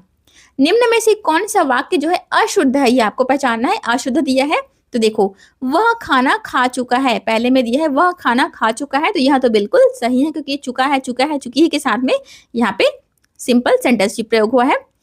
वह खाना खाया है। अब देखिए यहाँ पे खाया, खाया का मतलब क्या होता है? खाया का मतलब यहाँ पे भूतकाल की बात हो रही है, ठीक है। और है लगा दिया है आपका क्या है? वर्तमान काल है।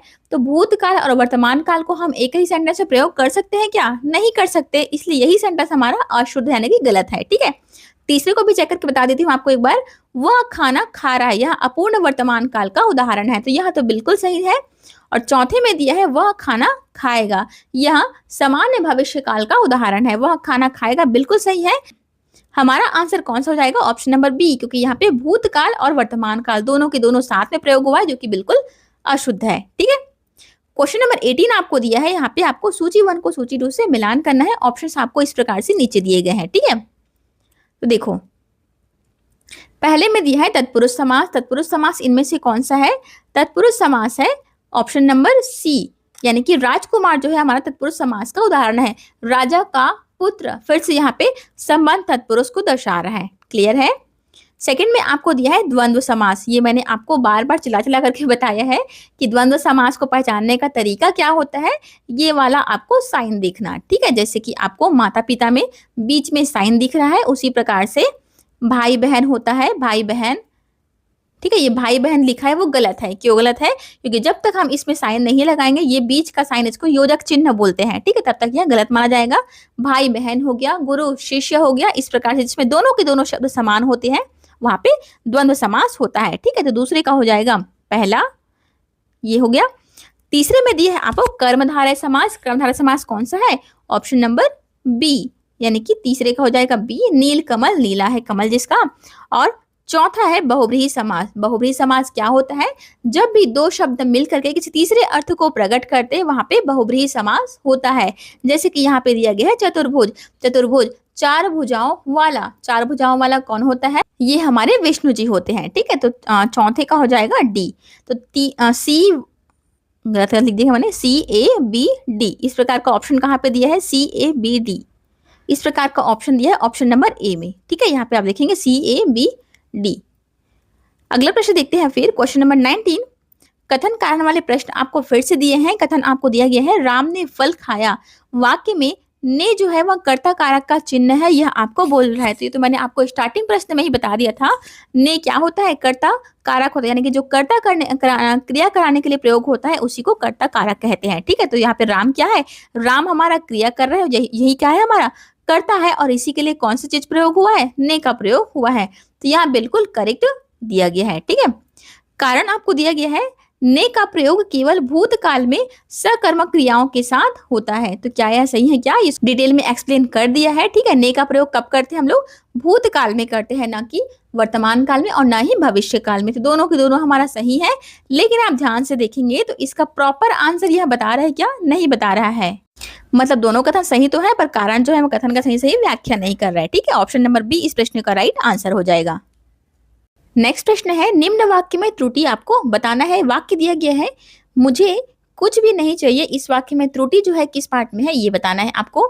तो देखो, मुझे कुछ भी नहीं चाहिए, नहीं, यहाँ पे एक्स्ट्रा वर्ड दे दिया है। सिंपल हम यह सेंटेंस क्या हो जाएगा? मुझे कुछ भी नहीं चाहिए, इतना बोलना आपका करेक्ट था। नहीं का प्रयोग यहाँ पे सुपरफ्लूअस को दर्शा रहा है। सुपरफ्लूअस क्या होता है मैंने आपको समझा दिया है। अधिकता, वाक्य में शब्दों की अधिकता को सुपरफ्लूअस कहते हैं इंग्लिश में, ठीक है, यानी कि हिंदी में उसी को बारंबारता कहते हैं। तो किस पार्ट में एरर है? ऑप्शन नंबर सी, नहीं का अनावश्यक पुनरावृत्ति हुआ है। यहाँ पे क्लियर है, मुझे में त्रुटि नहीं है और बी में भी त्रुटि नहीं है। रिक्त स्थान आपको भरना है। सेंटेंस आपको दिया गया है, वह इतना थक गया था कि चलते चलते ब्लैंक गया दिया है, ठीक है, यानी कि गया दिया है, यानी कि यह सेंटेंस किस टेंस में है? सेंटेंस आपका पास्ट टेंस यानी कि भूतकाल में दिया गया है। तो देखो, सोया, सो गया या सोता, तो इसको हम लोग सेंटेंस को भरना है फिर सही सही को। वह इतना थक गया था कि चलते चलते सो गया, इस प्रकार का, ये तो बहुत ही इजी था, इस प्रकार का शब्द हम लोग इस्तेमाल करते हैं, ठीक है। वह इतना थक गया था कि चलते चलते सो गया। अगला प्रश्न है, आपको वाक्य भेद के देखने को मिलेंगे। कितने प्रकार के वाक्य भेद होते हैं? 8 प्रकार के वाक्य भेद होते हैं, जैसे कि अज्ञार्थक वाक्य, इच्छावाचक, विधानवाचक, जैसा संदेहात्मक। ठीक है, तो इस प्रकार का होता है। इसमें से किस टाइप का है, यह आपको पहचानना है। काश मैं वहां होता, तो यह वाक्य जो है किस प्रकार का है, ये आपको पहचानना है। तो देखो, काश का अर्थ क्या होता है? काश का अर्थ होता है इच्छा प्रकट करना। ठीक है, अगर मैं वहां पे होता तो मैं ऐसा करता है, काश मैं वहां पे जा पाती, इस प्रकार का होता है ना। तो ये काश बोलने का अर्थ क्या होता है? इच्छा प्रकट करना। इसलिए यह क्या है? ऑप्शन नंबर बी इच्छार्थक वाक्य है। आज्ञा प्रकट करने वाले वाक्य को आज्ञार्थक कहते हैं। विधानार्थक क्या होता है? जिनमें सामान्य सूचना, कथन या वस्तु स्थिति का पता चलता है, उसको विधानार्थक वाक्य कहते हैं। और जिसमें संदेह का बोध होता है, उसको संदेहार्थक कहते हैं। ठीक है, क्वेश्चन नंबर 23 आपको दिया गया है। अलंकार को पहचानना है आपको।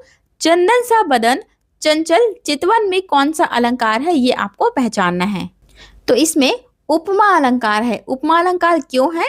क्योंकि यहाँ पे ध्यान से देखोगे तो क्या पाते हो कि सा का यूज हुआ है। सा का मतलब क्या होता है? तुलना करना। ठीक है, चंदन सा बदन यानी कि चंदन के जैसा बदन है, ये उनका मतलब शरीर है, ये उनका कहना है।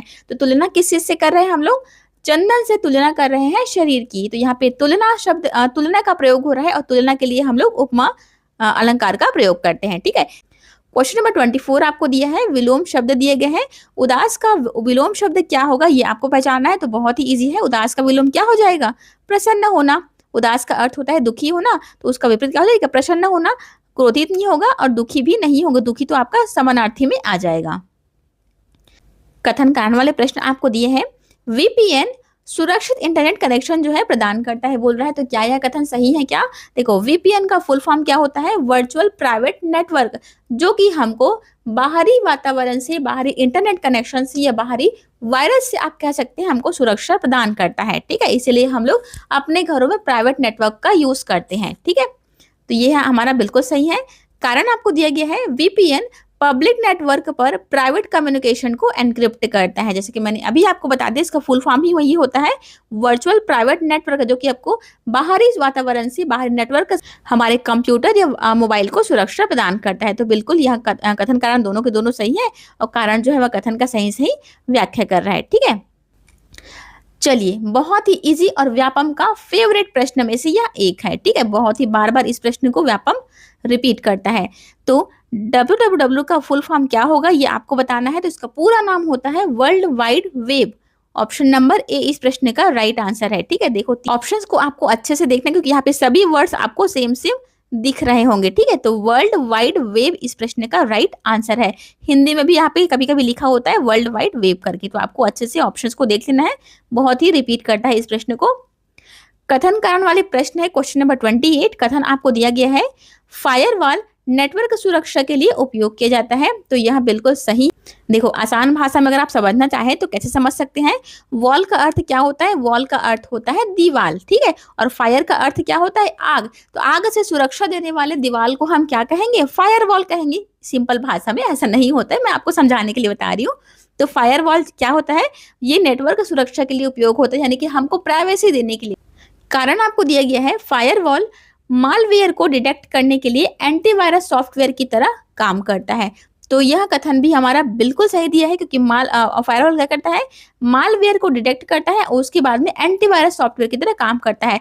वायरस को हटाने के लिए हम लोग एंटीवायरस का प्रयोग करते हैं, और उसी की तरह फायरवॉल भी होता है, जो कि मालवेयर को डिटेक्ट करता है और वायरस या कोई भी जो बाहरी खतरा रहता है, हमारे जो पीसी हो गया, मोबाइल हो गया, उसको बचाता है। ठीक है, तो दोनों के दोनों हमारा बिल्कुल सही है। कारण जो है कथन का सही सही व्याख्या कर रहा है। ठीक है, 29 नंबर का प्रश्न आपको दिया गया है। कथन कारण वाले फिर से दिया गया है। कथन बोला गया है HTML वेब पेज बनाने के लिए मार्कअप लैंग्वेज है। तो क्या यह कथन सही है क्या?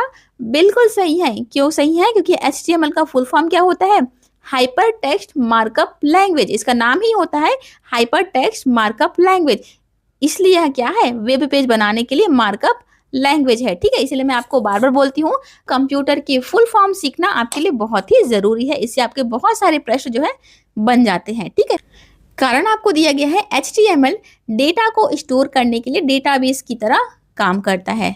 तो यह कथन हमारा गलत है, क्योंकि HTML का उपयोग हम वेबसाइटों की संरचना और कंटेंट, जैसे कि टेक्स्ट हो गया, लिंक हो गया, इमेज हो गया, उसको व्यवस्थित करने के लिए करते हैं। ठीक है, लेकिन HTML एक मार्कअप लैंग्वेज है, ना कि डेटा बेस है। क्या है? यह मार्कअप लैंग्वेज है, डेटा बेस नहीं है। यह केवल ब्राउजर में जानकारी को दिखाने के लिए यूज होता है, ठीक है। जैसे कि हम लोग क्रोम ब्राउजर यूज करते हैं ना, तो उसमें जानकारी को शो करने के लिए हम लोग HTML का उपयोग करते हैं, ना कि डेटाबेस की तरह कार्य करने के लिए, ठीक है। तो पहला कथन हमारा सही है और दूसरा जो है वह गलत है। इस प्रकार का ऑप्शन दिया है ऑप्शन नंबर बी में।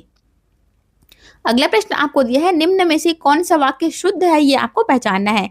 विकल्प आपको दिए गए हैं, वह मुझसे अधिक बेहतर है। अब चलिए, सुपर फ्लॉज वाले मैंने आपको 3 से 4 क्वेश्चंस करवा दिए, इसमें से आपको छांटना रहेगा। तो ध्यान से देखिए, यहाँ पे शब्दों की बारंबारता का यहाँ पे यूज हुआ है, ठीक है। वह मुझसे अधिक बेहतर है। अब बेहतर का मतलब ही क्या होता है? बेहतर का मतलब होता है ज्यादा अच्छा। किसी से ज्यादा अच्छा कोई परफॉर्म कर रहा है, या किसी से ज्यादा अच्छा कोई खाना बना रहा है, या कुछ भी अधिक कर रहा है, उसी को हम लोग क्या कहते हैं? बेहतर कहते हैं। लेकिन यहाँ पे बेहतर शब्द में ऑलरेडी छुपा हुआ है ज्यादा अच्छा, ठीक है। किसी से बेहतर होना यानी कि किसी से ज्यादा अच्छा होना, यानी कि इस शब्द में ऑलरेडी छुपा हुआ है ज्यादा। लेकिन आप सेंटेंस को ध्यान से देखेंगे तो पहले सेंटेंस में क्या दिया गया है? अधिक बेहतर। तो अधिक बेहतर यहाँ पे सुपर फ्लॉज को दर्शा रहा है, यानी कि शब्दों की बारंबारता को दर्शा रहा है। तो यहाँ पे अधिक जो शब्द हुआ यूज हुआ है वह अनुपयुक्त है, ठीक है। इसका कोई भी उपयोग यहाँ पे नहीं था। वह मुझसे बेहतर है, यह बिल्कुल सही होता, ठीक है। तो पहला तो हमारा गलत हो गया। सेकंड में देखते हैं, वह मुझसे बेहतर है, ये तो मैंने आपको बता दिया। सही सेंटेंस हमारा क्या होना चाहिए? वह मुझसे बेहतर है। थर्ड को भी चेक कर लेते हैं फिर, वह मुझसे अधिक अच्छा बेहतर है। तो यह तो 3 बार सुपर फ्लॉज हो गया है, ठीक है। देखो, अधिक अच्छा को भी आपको साथ में प्रयोग नहीं करना होता है, ठीक है। अधिक अच्छा यह भी नहीं होता। अच्छा का मतलब ही क्या होता है? सिर्फ और सिर्फ अच्छा का मतलब होता है किसी से बेहतर होना, ठीक है, किसी से ज्यादा अच्छा होना। तो यहाँ पे अच्छा और अधिक भी साथ में प्रयोग नहीं होता, और उसके साथ में बेहतर शब्द को और लगा दिया, तो यहाँ तो सुपर फ्लॉज के सुपर फ्लॉज हो गया है, ठीक है। चौथे सेंटेंस को चेक कर लेते हैं, वह मुझसे ज्यादा श्रेष्ठतम है। तो यहाँ पे श्रेष्ठतम के साथ में आपको ज्यादा का प्रयोग नहीं करना है, क्योंकि श्रेष्ठतम का अर्थ ही अधिक क्या होता है? सबसे अधिक जो अच्छा होगा उसी को हम लोग श्रेष्ठतम कहेंगे। तो यहाँ पे ज्यादा का यूज जो है अनुपयुक्त है, यानी कि सबसे परफेक्ट आंसर कौन सा है? सेकंड नंबर का, वह मुझसे बेहतर है। क्लियर है? ये सुपर फ्लॉज को आपको अच्छे से देख लेना, इसमें से व्यापम प्रश्न पूछता है। जैसे कि आपने सुना ही होगा ना, श्री कृष्ण के अनेकों नाम है, ये आपने सुना ही होगा। तो अनेकों नहीं होता है, श्री कृष्ण के अनेक नाम है, यह हमारा सही होता है, ठीक है। तो सुपर फ्लॉज वाले एक न एक प्रश्न व्यापम पूछता है, ध्यान रखेंगे आप लोग। 31 नंबर का प्रश्न है, आपको छत्तीसगढ़ के त्योहार के बारे में जानकारी दी गई है, जिसमें से आपको छांटना रहेगा। कथन कारण वाले यह प्रश्न है। कथन आपको दिया गया है, तीजा महिलाओं का प्रमुख त्योहार है, जो कि मैंने आपको बता दिया। तीजा जो है महिलाओं का प्रमुख त्योहार होता है। इसको अधिकतर विवाहित महिलाएं जो होती हैं अपने पति के लंबी उम्र के लिए मनाती हैं, ठीक है। क्यों मनाती है? पति की लंबी उम्र के लिए यह त्योहार मनाया जाता है। कब मनाते हैं इसको? भाद्रपद के शुक्ल पक्ष की तृतीया तिथि को, ठीक है। इसी को हरितालिका तीज भी कहते हैं, तो आपको ध्यान रखना है। कारण आपको दिया है, तीजा केवल किसानों के त्योहारों के रूप में मनाया जाता है। तो यह तो गलत हो गया, क्योंकि मैंने अभी आपको बता दिया, यह महिलाओं का त्योहार होता है, जिसमें सुहागिन महिलाएं जो होती अपने पति की लंबी उम्र के लिए व्रत रख करके यह उपवास करती हैं, ठीक है। तो कारण हमारा गलत है, कथन हमारा सही था। ऑप्शन नंबर सी इस प्रश्न का राइट आंसर हो जाएगा। क्लियर है? यह तो आपका जाना पहचाना प्रश्न था। देखो, 32 नंबर का प्रश्न दिया है, फिर से आपको कथन कारण वाले प्रश्न दिए गए हैं। पहले में आपको कथन में दिया गया है, गंगा भारत की सबसे लंबी नदी है। तो मैंने आपको बता दिया, गंगा क्या है? भारत की सबसे लंबी नदियों में से एक है, जिसकी लंबाई कितनी है? 25 किलोमीटर। ये लंबाई भी पूछता है, ध्यान रखेंगे। कारण दिया गया है, गंगा नदी का उद्गम उत्तराखंड के गंगोत्री ग्लेशियर से होता है। तो यह कथन भी बिल्कुल सही है, क्योंकि गंगा नदी का उद्गम कहाँ से होता है? उत्तराखंड के गंगोत्री ग्लेशियर से होता है, ठीक है। तो कारण भी हमारा बिल्कुल सही है, कथन कारण दोनों के दोनों सही है। और देखो, यहाँ पे कथन कारण दोनों के दोनों सही है, लेकिन यह कारण जो है कथन का सही व्याख्या नहीं कर रहा है, ठीक है। सही होगा है, लेकिन व्याख्या नहीं करे, इसलिए हमारा आंसर क्या हो जाएगा? Option number B. दोनों के दोनों कथन जो है अपने आप में सही है, लेकिन कारण जो है वह कथन का सही व्याख्या करता है। तो हम लोग ऑप्शन नंबर ए को लेते, लेकिन व्याख्या नहीं करे, इसलिए हमने ऑप्शन नंबर बी को मार्क किया है। 33 नंबर का प्रश्न आपको दिया गया है, कथन दिया गया है, कांगेर वैली नेशनल पार्क में लाइमस्टोन केव्स है, यानी कि गुफा है। बोला लाइमस्टोन की गुफा है कांगेर वैली नेशनल पार्क में। तो यह कथन भी बिल्कुल सही है। कांगेर वैली अगर आप लोग गए होंगे तो देखी होंगे, बहुत ही सुंदर गुफा है वहां पे, जो कि लाइमस्टोन पत्थर से बना हुआ है, ठीक है। कारण आपको दिया गया है, यह पार्क बस्तर डिस्ट्रिक्ट यानी कि बस्तर जिला में है, इनका कहना है। तो यह कारण भी बिल्कुल सही है, कथन भी बिल्कुल सही था, लेकिन कारण जो है वह कथन का सही सही व्याख्या नहीं कर रहा है। ठीक है, दोनों कथन अपने आप में सही है, कारण कथन का सही सही व्याख्या नहीं कर रहा है, इसलिए हमारा आंसर क्या हो जाएगा, ऑप्शन नंबर बी। दोनों के दोनों सही, लेकिन कारण जो है कथन का सही सही व्याख्या नहीं कर रहा है। 34 नंबर का प्रश्न आपको फिर से कथन कारण वाले प्रश्न दिए गए हैं। देखो ये प्रश्न बहुत ही इजी है और बहुत ही रिपीट होता है, इस प्रश्न को हर कोई जानता है, लेकिन शामिल करने का मकसद मेरा सिर्फ यही था ताकि आपको इससे जुड़े इंपॉर्टेंट पॉइंट्स को मैं बता सकूं। ठीक है, तो चलिए सुनिए फिर ध्यान से। देखो कथन पहले देख लेते हैं। छत्तीसगढ़ राज्य 1 नवंबर सन 2000 को बना था, तो यह कथन हमारा बिल्कुल सही है। रिलेटेड पॉइंट्स को देख लेते हैं। छत्तीसगढ़ राज्य का गठन 1 नवंबर सन 2000 को हुआ था, किस अधिनियम के तहत, मध्य प्रदेश राज्य गठन अधिनियम सन 2000 के तहत छत्तीसगढ़ राज्य का गठन हुआ था। ठीक है, तो ये अधिनियम को आपको याद रखना है। और यह भारत का कौन से क्रम का राज्य है, तो यह भारत के 26वें नंबर का राज्य है। ठीक है, जो कि यानी कि 1 नवंबर सन 2000 को भारत में 3 राज्यों का निर्माण हुआ था। कितने राज्यों का, भारत में 3 राज्यों का निर्माण हुआ था, जिसमें से एक था हमारा छत्तीसगढ़। याद कैसे रखेंगे 3 राज्य कौन कौन से थे, तो ट्रिक है हमारा CUJ, ये भारत के 2000 में बनने वाले 3 राज्य है। देखो C से है हमारा छत्तीसगढ़, U से है उत्तराखंड और J से है झारखंड। ठीक है, छत्तीसगढ़ जो है 26वें नंबर का है, उत्तराखंड 27वें नंबर का है और झारखंड जो है 28वें क्रम का राज्य है। क्लियर है, बहुत ही इंपॉर्टेंट है, इसमें से प्रश्न बनते हैं। छत्तीसगढ़ की जुड़वा बहनें भी इसी को कहा जाता है। छत्तीसगढ़ की जुड़वा बहन कौन कौन सी है, उत्तराखंड और झारखंड। क्लियर हो गए सारे पॉइंट्स। प्रश्न यह भी पूछता है कि छत्तीसगढ़ का सबसे पहला मुख्यमंत्री कौन थे, तो छत्तीसगढ़ के सबसे पहले मुख्यमंत्री के रूप में जाने जाते हैं अजित कुमार जोगी जी को। ठीक है, छत्तीसगढ़ का राजकीय वृक्ष कौन सा है, देखो यहाँ पे मैंने शब्द कौन सा इस्तेमाल किया है, राजकीय, ना कि राष्ट्रीय बोला है। नेशनल का राष्ट्रीय होता है, राज्य का राजकीय होता है। छत्तीसगढ़ का राजकीय वृक्ष के रूप में जाना जाता है साल या सरई को। बहुत ही इंपॉर्टेंट है, फूड इंस्पेक्टर में यह प्रश्न को पूछा गया था, 2024 का पेपर निकाल करके आप देख सकते हैं। ठीक है, छत्तीसगढ़ का राजकीय पक्षी कौन सा है, तो पहाड़ी मैना। भारत का क्या है, भारत का है मोर है। और छत्तीसगढ़ का राष्ट्रीय पशु क्या है, वन भैंसा है। भारत का क्या है, बाघ है। ठीक है, तो सारे पॉइंट्स को आपको, बहुत ही इंपॉर्टेंट है, व्यापम जो है इस प्रकार के प्रश्न को पूछ चुका है, तो लाइटली बिल्कुल नहीं लेंगे, थोड़ा सा और इसमें आप लोग अपने से ऐड करके भी चलेंगे। ठीक है, यहाँ तो मैंने आपको फटाफट से बता दिया है, आप लोग इसमें और ऐड करते हुए चलेंगे कि इसमें से प्रश्न बनते ही बनते हैं। कारण आपको दिया गया था छत्तीसगढ़ मध्य प्रदेश से अलग किया गया है, यह तो बिल्कुल सही है। ठीक है, दोनों के दोनों सही है, कथन जो है कारण का सही सही व्याख्या कर रहा है। अगला प्रश्न देखते हैं फिर।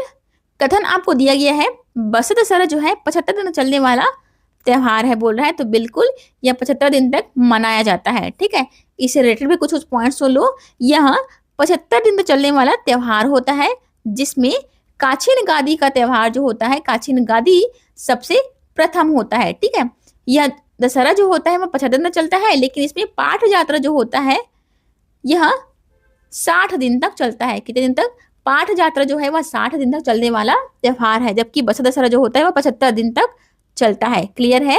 देखो दशहरा मतलब हम लोग क्या समझते हैं, दशहरा मतलब होता है रावण का वध करना, रावण का पुतला जलाते हैं और उसका वध करते हैं। लेकिन बसंत दशहरा एक ऐसा त्योहार है जिसमें न तो रावण का वध होता है, न तो राम जी की पूजा होती है। इस दिन की बात कर रही हूँ। ठीक है, तो ये भी पॉइंट्स आपको याद रखना है, कोर्ट वाले प्रश्न में पूछ सकता है। रावण का वध इसमें नहीं होता है। और इस त्योहार को चालू किसने किया था, तो बसंत दशहरा को यानी कि कोंचा पर्व भी बोलते हैं इसी को। ठीक है, इसको चालू करने वाले थे पुरुषोत्तम देव जी। क्लियर हो गए सारे पॉइंट्स। इसमें से एक ने यह टॉपिक भी बहुत इंपॉर्टेंट है, इसका डिटेल में आपको एक वीडियो लेकर के आने वाली हूँ, तो उसमें आपको सारे प्रश्न देखने को मिलेंगे। ठीक है, कारण देख लेते हैं फिर। यह फेस्टिवल केवल भगवान की पूजा के लिए है, तो क्या यह सही है क्या, तो यह कारण भी हमारा सही है, लेकिन कारण जो है कथन का सही सही व्याख्या नहीं कर रहा है, इसलिए हमारा आंसर कौन सा जाएगा, ऑप्शन नंबर बी। अच्छा, यहाँ पे आंसर भी दिख रहा था। ठीक है, आंसर को आपको नहीं देखना था, चलिए कोई बात नहीं। अगला प्रश्न देखते हैं फिर। कथन आपको दिया गया है पीकॉक यानी कि मोर भारत का राष्ट्रीय पक्षी है, तो यह बिल्कुल सही है। इसको राष्ट्रीय पक्षी का दर्जा कब दिया गया था, 1963 में। ठीक है, 1963 में इसकी सुंदरता और भारतीय संस्कृति में इसके महत्व के कारण राष्ट्रीय पक्षी घोषित किया गया था। ठीक है, तो कथन हमारा बिल्कुल सही है। कारण आपको दिया गया है पीकॉक केवल भारतीय जंगलों में पाया जाता है, तो क्या यह सही है क्या, यह हमारा गलत है। क्यों गलत है? क्योंकि यह मुख्य रूप से भारतीय उपमहाद्वीप में पाया जाता है, लेकिन यह केवल केवल भारत में पाया जाता है, यह बोलना गलत है, क्योंकि यह श्रीलंका, म्यांमार जैसे देशों में भी पाया जाता है। ठीक है, बहुत आयात मात्रा में, तो यह गलत है। कथन हमारा सही था, इसलिए हमारा आंसर कौन सा हो जाएगा? ऑप्शन नंबर सी, ए सही, लेकिन आर जो है वह गलत है।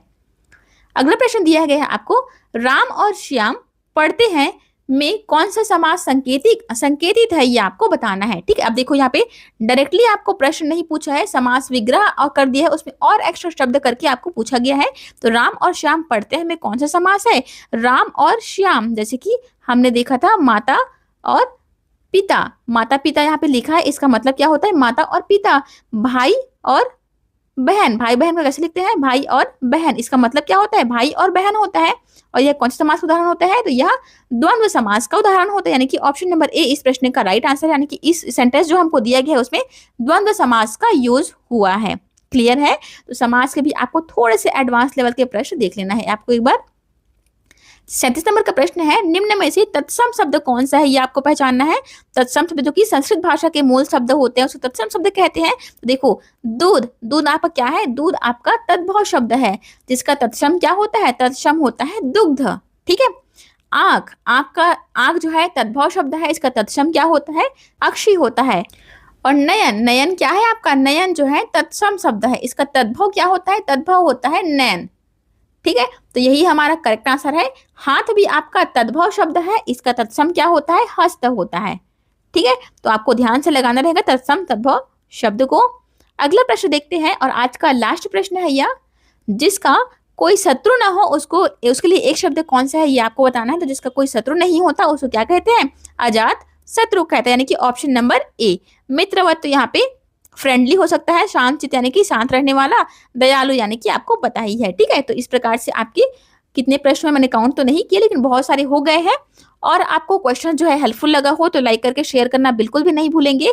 अगला वीडियो आपको कौन सा टॉपिक का चाहिए, यहाँ भी मुझे कमेंट करके आप बता सकते हैं। वैसे मैंने सोचा है आपके लिए प्रेपोजिशन और आर्टिकल का एक वीडियो बनाने का। ठीक है, तो सही सोच रही हूँ, या आपको और कोई दूसरा टॉपिक चाहिए तो यहाँ भी मुझे कमेंट करके एक बार बता सकते हैं आप लोग। ठीक है, फिर मिलते हैं अगले वीडियो में।